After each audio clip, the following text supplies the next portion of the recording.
What's happening? What's happening? What's happening? Of course, you know it's your boy B Hot Radio. Shout in as always. I got my podcast partner off in this thing, OG Gangsta Wicked, aka Big Galaxy of Ghetto Mafia. What's happening, man, on this Friday, big guy? Well, you know, the country's been in an uproar ever since the shooting of Charlie Kirk recently. Now, here's what's going on according to CBS News. They're saying that President Trump said on Fox News Friday morning, which is today, that a suspect in the deadly shooting of Charlie Kirk is in custody. And law enforcement sources identified the suspect as 22-year-old Tyler Robinson. Kirk, you know, he was a conservative activist and co-founder of Turning Point USA. He died Wednesday after he was shot at an event at a Utah Valley University. He was speaking to a large crowd at the outdoor Prove Me Wrong debate where he invites students to challenge his political views, and you know, the assassination occurred, man. And authorities, they shared the video, they were able to find the guy, and now they're saying that they have him in custody. What has been your reaction to all of it, Wick?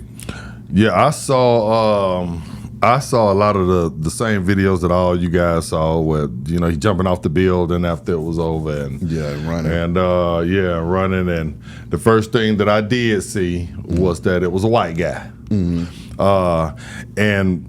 I'm not gonna sit here today and go into who Charlie was or wasn't.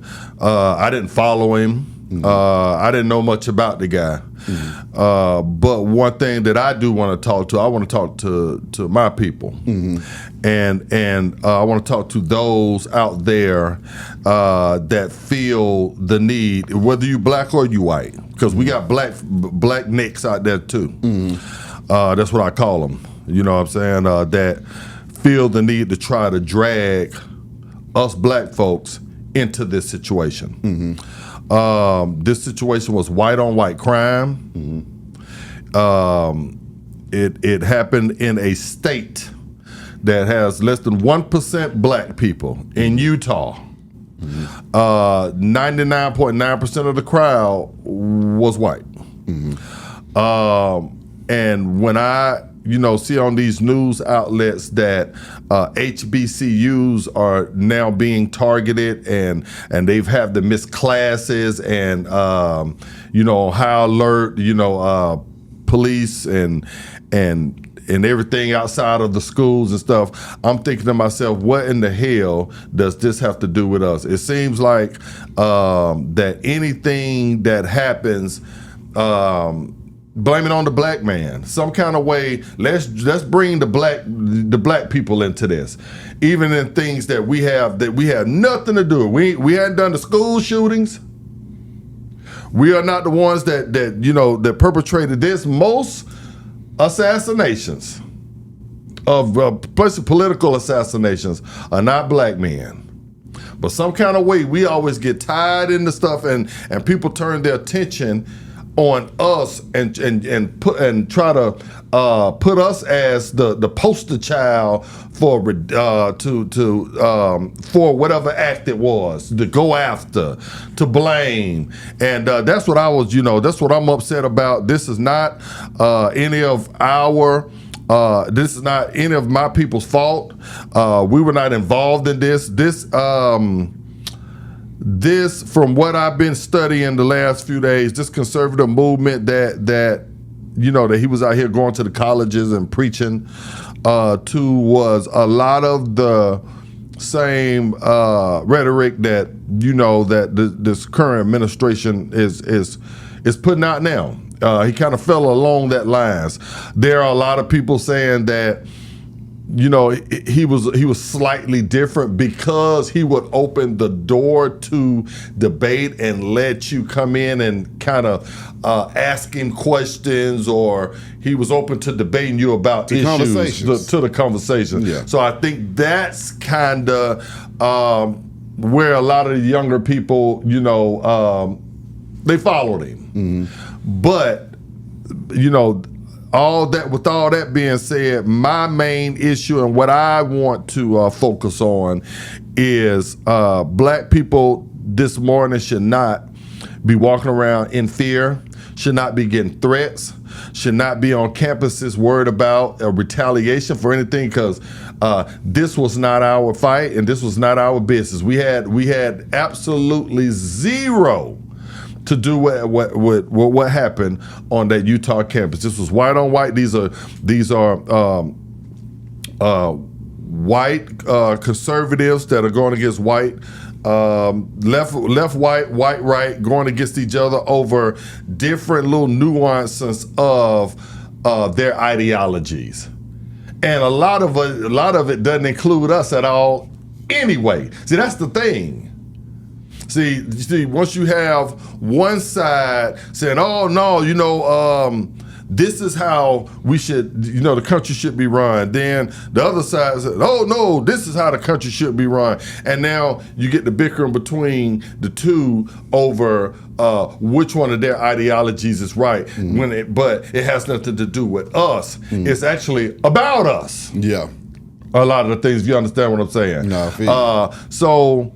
That's kind of what was on my mind when I woke up and I came down here today, is to talk to my people and talk to anybody that's out there pushing the narrative in any kind of way that people of, since y'all call us people of color, black, whatever you want to call us, has anything to do with what happened in Utah on an all-white school, in an all-white state, between two white-on-white crime. Cut it out. I feel you, Wick. I mean, for me, looking at this whole situation, what stresses me out is that it's starting to feel like the climate of the country is going back to the 60s. Okay? It is.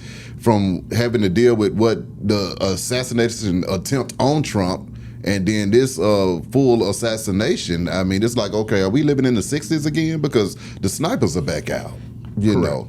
Hopefully, the climate of the country can cool down and we can get back to some kind of normalcy to where it's not that much drama over these different ideologies when it comes to the left wing and the right wing. Because, I mean, it's not to the point to where we need to be taking each other out, I'll tell you that much, okay? We need to be able to just filibuster and figure out stuff on the lobby flow like we normally been doing. You see what I'm saying? So that's why I'm at with it. But for me right now, I do agree with you. I mean, black folks, why should we be held accountable or even be in a conversation in a situation like this when we ain't have nothing to do with it? Correct.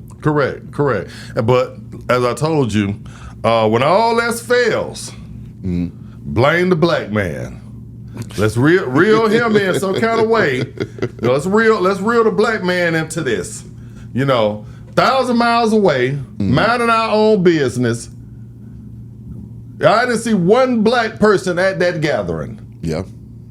If it was 3.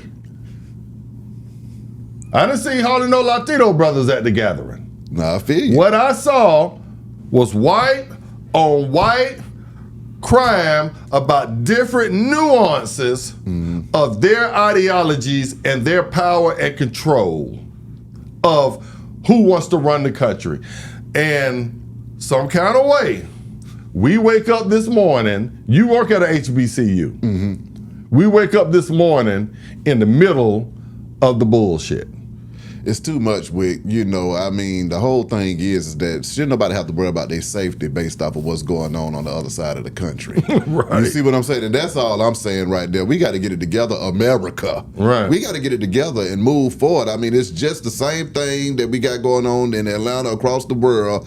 Can't nobody get along again, okay? And then everybody wanted to look at Rodney King crazy when he said, can't we all just get along out here? Right. That's all he wanted. He was thinking, we can live in a peaceful America and folks would just get along. And what we're seeing right now is that nobody's getting along, nobody's going to get along, and stuff is going wrong. I agree with you right there. And I'm not going to get. This is going to be a conversation for another day because I'm going to sit back and watch all this play itself out. But I think that the one is a smoke screen for something bigger that we may or may not know. I think that that people are calling for fouls. People are calling for different statutes and stuff that are being implemented under cover of darkness. People out here are are feeling, like you said, we've been from the jump, all the DUI situations and all kind of things. We don't really know what this was about. This did not look like, to me, an amateur that was at work. The distance in which it was shot, with the accuracy, the movement of it, I said that wasn't a brother. So I just feel like I said, my final words is, man, we shouldn't be involved in this right now as far as being on lockdown and having threats come to us and feel unsafe out here over something that had nothing to do with us, and it was white on white crime. In cases like this, it's just terrible when anybody loses their life over just speaking their mind and their own rhetoric. Hopefully, we can find ourselves in a better America moving forward, because I don't know where we at right now, but I don't think we're in a real good place. We're not.